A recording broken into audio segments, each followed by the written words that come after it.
Hey guys, so we're doing this under the house just because it's so blazing hot. So I'm gonna try to make sure you can get an angle on this. Deb has Ivy over by that white van. And these guys have seen each other from a distance when Ivy was in the yard, but not up close yet. So one of the things that I want you to notice is that assuming that there's some kooky behavior, and I've asked Deb to not just to control her, but let her be nutty.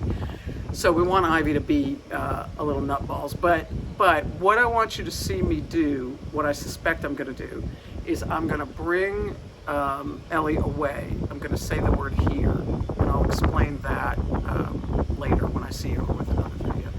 But I'm gonna bring her to me, not just bring her away, but bring her to me, and then we reset and go back. So I think that's what will probably happen, but let's just see. That's what I usually do. That's my normal go-to, and I want to explain it because I'll probably end up doing it suddenly.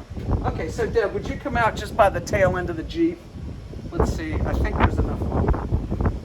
So we're just going to approach like people do. Here.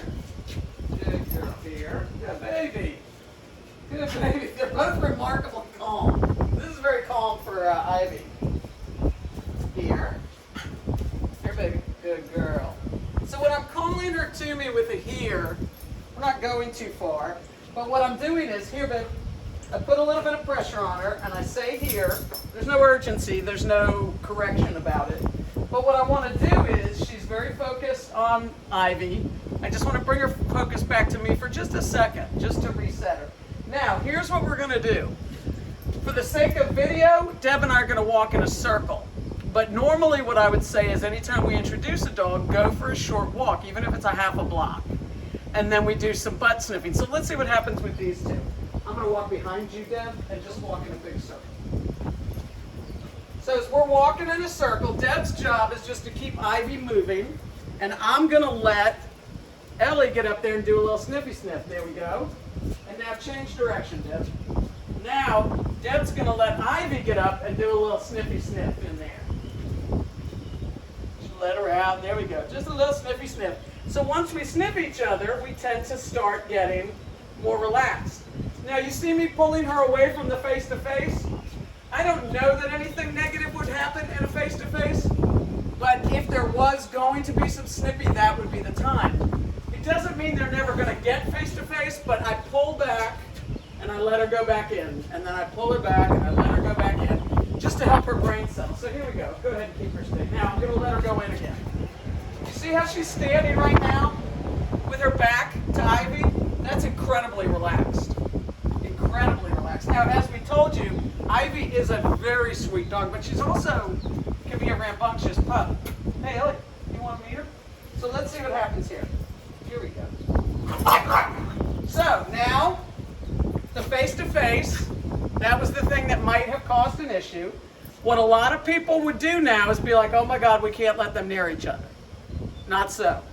Repeat the process. We go in a circle. Deb's job is to keep the front dog moving. My job is to get Ellie up there to do a sniffy sniff. If she doesn't want to, we reverse course.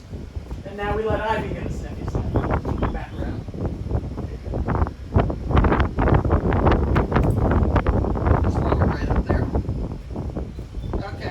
So not interested in a sniffy sniff. So now we're going to walk them next to each other. Come on outside here, Deb. I'm making Deb wrestle with her. She's not wearing her normal prom collar. Come on, just walk in a circle with me, Deb. Outside? Beside Ellie. Come on. So this is a little awkward because we're using small space. But what we're doing here is we're walking them together. In a second, we're going to go down the street and just take them on a little walk, and this will be a separate video. It'll be sort of a go cam, but I'll show you what that looks like. So over and out. Next video in a second.